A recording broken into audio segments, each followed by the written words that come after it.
Welcome to the Hawaii of South Korea. ये यहाँ का बहुत ही सुंदर आइलैंड है जो 1826 स्क्वायर किलोमीटर्स में फैला हुआ है और साथ ही यहाँ का क्लाइमेट, नेचुरल सीनरी और बीचेस इसे एक पॉपुलर टूरिस्ट डेस्टिनेशन बनाते हैं। और लास्ट ईयर तो 13 करोड़ से भी ज्यादा टूरिस्ट ने इस खूबसूरत आइलैंड को विजिट किया था। मैं बात कर रहा हूँ जेजू आइलैंड की। वैसे तो साउथ कोरिया में कई सारे आइलैंड्स हैं, पर ये आइलैंड सिर्फ साउथ कोरिया ही नहीं बल्कि पूरे कोरियन पेनिनसुला पर सबसे बड़ा आइलैंड है।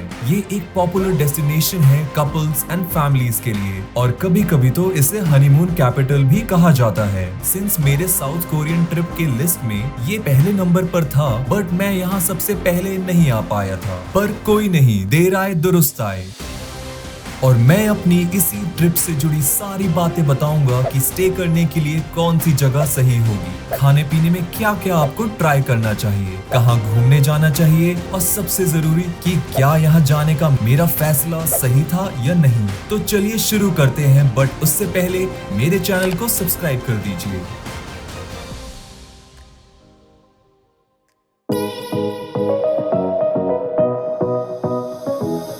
तो साउथ कोरिया की vibrant cities like Gangnam and Myeongdong से लेकर DMZ वगैरह भी घूम लिया था मैंने। इसके अलावा हाफ मून शेप नामी आइलैंड भी विजिट कर ही लिया था, बट मेरी फेवरेट जगह जेजू आइलैंड जाने के लिए मैंने सोल से गिम्पो इंटरनेशनल एयरपोर्ट से फ्लाइट लिया और सीधा लैंड किया जेजू इंटरनेशनल एयरपोर्ट। मेरा साथ मेरी 3 फ्रेंड्स दे रही थी जिन्होंने ऑलरेडी मुझे मेरे कोरियन ट्रिप में ज्वाइन किया था। चलिए मेरे जर्नी से पहले एक प्रो टिप देता हूँ। अगर आप यहाँ कोई कार रेंट कर रहे हैं तो मेक श्योर कि आपके पास इंटरनेशनल ड्राइविंग परमिट हो। मेरे पास ये परमिट नहीं था और मैंने रेंटल कार बुक कर दी थी, बट हमें कार नहीं मिली। तो जो गलती मैंने की वो आप ना करें। एयरपोर्ट से अब मैं आ गया था अपने होटल जिसका नाम था द वी। यहाँ पहुंचकर मैंने पहले अपना रूम देखा और सामान वगैरह रखने के बाद मैं बाहर गया और अपनी फ्रेंड्स के साथ होटल के डाइनिंग एरिया में बैठकर वहाँ पिज्जा एंजॉय किया और थोड़ी बियर भी पी।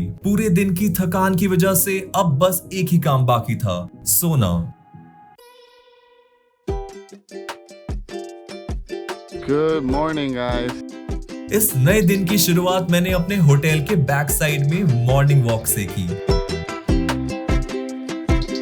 क्योंकि मैं जिस होटल में रुका था वो एक तरह से जंगल में ही था और आसपास का एरिया यहाँ के सुंदर चेरी ब्लॉसम ट्री से भरा हुआ था। हालांकि मैं अभी भी नींद में ही था, बट सुबह सुबह नेचर के बीच में ऐसे टाइम स्पेंड करना काफी रिफ्रेशिंग था। ये शांत और हरा भरा जंगल घूमने के बाद हम वापस अपने होटल आ गए।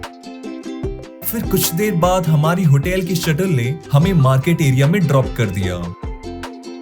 यहाँ पहुंचकर हमने पेरिस बैगेट नाम के रेस्टोरेंट में बैठकर साउथ कोरियन ब्रेकफास्ट किया। इसके बाद आज के पहले स्पॉट पर जाने के लिए बस पकड़ी, पर बस में बैठने के बाद पता चला अब हमारे पास एक ही ऑप्शन बचा था कि हम बस से उतर जाएं।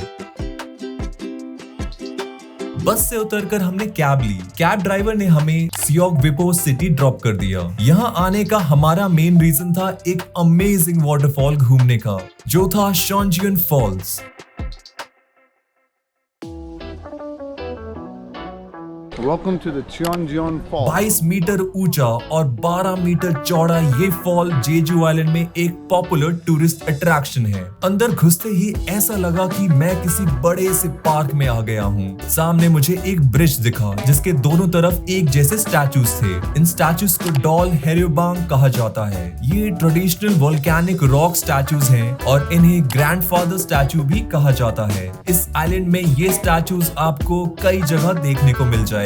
इन स्टैचूज को मेनली एंट्रेंस पर रखा जाता है क्योंकि लोकल लोगों का ऐसा मानना है ये गार्डियंस हैं जो इविल स्पिरिट्स से सबको प्रोटेक्ट करते हैं। इस ब्रिज को क्रॉस करने के बाद मैं एक ऐसे स्पॉट पर पहुंचा जहां ऐसे एक साथ 14 स्टैचूज थे। यहाँ रुककर हमने कुछ फोटोज क्लिक करी। थोड़ा और आगे बढ़ने के बाद फाइनली अब हमारी आंखों के सामने ये सुंदर शॉन्जियन फॉल्स था। इसके नाम का मतलब है स्काई कनेक्टेड विथ लैंड। वैसे तो ये एक नॉर्मल वाटरफॉल ही था, ना ही बहुत बड़ा और ना ही इसके पानी का फ्लो बहुत स्ट्रॉन्ग था, बट इस शांत जगह के बीचों बीच इसका होना ही इसे स्पेशल बनाता है। आप सुवेनियर शॉप से गिफ्ट्स भी ले सकते हैं। ऐसा ही एक और स्पेशल फॉल देखने हम जा रहे थे जिसका नाम था जियोंगबैंग वाटरफॉल, जो ज्यादा दूर नहीं था।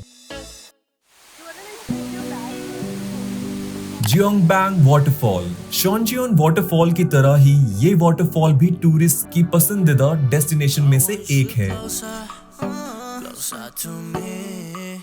23 मीटर ऊंचे इस वाटरफॉल की जब दो धाराएं काली चट्टानों पर गिरती हैं तो एक अलग सी थ्रिलिंग साउंड आती है। इसके सामने आप ओशन भी देख सकते हैं जिसमें ये वाटरफॉल जाकर मिल जाता है। इसी वजह से आपको एक शानदार व्यू देखने को मिलता है जिसमें एक तरफ वाटरफॉल है और दूसरी तरफ ओशन। आप जब यहाँ एंटर करेंगे तो आपको सामने ही वाटरफॉल दिख जाएगा, पर वाटरफॉल के पास पहुँचने के लिए आपको सीढ़ियों के थ्रू थोड़ा नीचे जाना पड़ेगा। वाटरफॉल के पास बहुत बड़े बड़े पत्थर थे जिसको देखकर लग रहा था कि ये फोटोज क्लिक करवाने के लिए ही बने हैं। कुछ टाइम यहाँ बिताने के बाद हमने सोचा कि क्यों ना कुछ खा लिया जाए, इसलिए हम पास में एक रेस्टोरेंट चले गए जहाँ मैंने फ्रेश ऑक्टोपस मीट खाया जिसे हमारे सामने ही टेबल पर कट किया गया था। इसके अलावा मैंने यहाँ ब्लैक पोर्क बेली मीट भी ट्राई किया। पर्सनली मुझे ये ऑक्टोपस मीट उतना अच्छा नहीं लगा, बट आप चाहो तो ये ट्राई कर सकते हो क्योंकि ये यहाँ की one of the popular dishes में से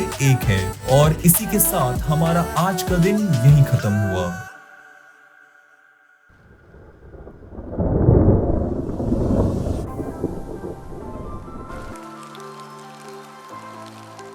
Good morning, guys. कोरिया के ह्यूमिड सब ट्रॉपिकल क्लाइमेट होने की वजह से जेजू में अच्छी खासी बारिश होती है जो कभी भी हो सकती है, और इसलिए मेरे इस नए दिन की शुरुआत बारिश से ही हुई और हम कहीं जा नहीं पाए। इसलिए हमने ये डिसाइड किया कि क्यों ना होटल में ही रहकर एंजॉय कर लिया जाए। मेरे इस होटल में एक वेलनेस स्पा भी था,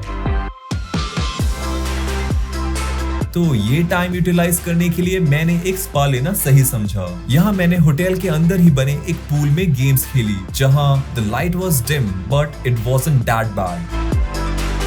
अब बारी थी बेस्ट पार्ट की, पूल में नहाने की, वो भी बारिश में, जिसमें सबसे पहले मैंने cold and then hot bath लिया। बारिश में ऐसी एक्टिविटीज करने का मजा ही अलग था। ये दिन तो मेरा ऐसे ही बीत गया क्योंकि हम बारिश की वजह से कहीं बाहर नहीं जा पाए।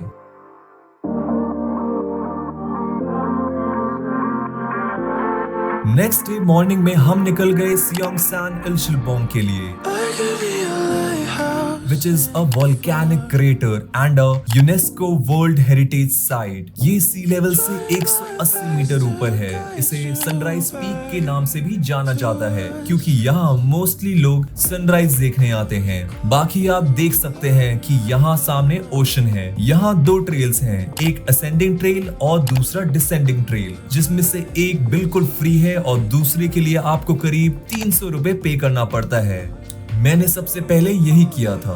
प्रो टिप, 6 साल से छोटे बच्चों और 65 साल से बड़े अडल्ट्स के लिए ये टिकट्स फ्री हैं। ट्रैक पर थोड़ी हाइक करने के बाद मैं खड़ा था एक बड़े से पत्थर के सामने जिसका नाम डियोंगग्योंग डॉल है। Villagers have a custom of bowing a horn 4 times when passing by. The first 2 bows are goddess is a benevolent and beautiful creator of Jeju. The last 2 bows are for the general King Tong Jeong who sacrificed himself protecting his country. इस rock के साथ हमने बहुत सारी photos click करी और इसके बाद हम फिर से हाइक करने लग गए। ये एक अच्छी खासी हाइक थी। कुछ देर हाइक करने के बाद मैं काफी ऊपर पहुंच गया था। यहाँ एक बाइनोकुलर लगी हुई थी जिससे आप काफी दूर तक देख सकते हैं। थोड़ी और हाइक करने के बाद फाइनली हम बिल्कुल टॉप पर पहुंच गए थे जहाँ से जेजू आइलैंड की 360 डिग्री व्यूज दिख रहा था। इसके बाद अब बारी थी डिसेंडिंग ट्रेल की। इस ट्रेल से हम नीचे जाने लगे और थोड़ा नीचे जाने के बाद हम पहुंच गए ओशन के पास। यहाँ से मुझे सामने उडो आइलैंड नजर आ रहा था। ये हाइक थोड़ी टफ तो जरूर थी but this visit was 100% worth it. हमारा नेक्स्ट स्पॉट था सियोबजी Cozi. hide away sometimes. I know you heard from everyone telling you. ये बेसिकली एक सेरीन कोस्ट लाइन है बीच के अराउंड। इस जगह पर आपको कई ऐसी यूनिक पुरानी चीजें देखने को मिल सकती हैं जो आपने शायद ही कभी देखी हो। Beside me, give me all your issues. I'll take मैंने यहाँ एक बड़ा सा पत्थर देखा जो दूर से देखने में तो मामूली लग रहा था, Behind me, you see, is a structure that was used to signal to the military and to other people for any important announcements, like a smoke signal or a port signal. थोड़ा time बिताने के बाद हम यहाँ चारों तरफ फैले सुंदर कैनोला फ्लावर्स के बीच चले गए। इस प्लेस पर स्प्रिंग सीजन में बहुत से टूरिस्ट इन्हीं फ्लावर्स को देखने आते हैं। हमने यहाँ बहुत सी फोटोज क्लिक करवाई। इसके बाद थोड़ी सी हाइक करने के बाद हम पहुंचे इन फ्लावर्स के बीच खड़े एक सुंदर व्हाइट हाउस को देखने, which is officially called as बैंग डिपो लाइट हाउस। नॉर्मली लोग इसे स्योबजी कोजी लाइट हाउस ही कहते हैं।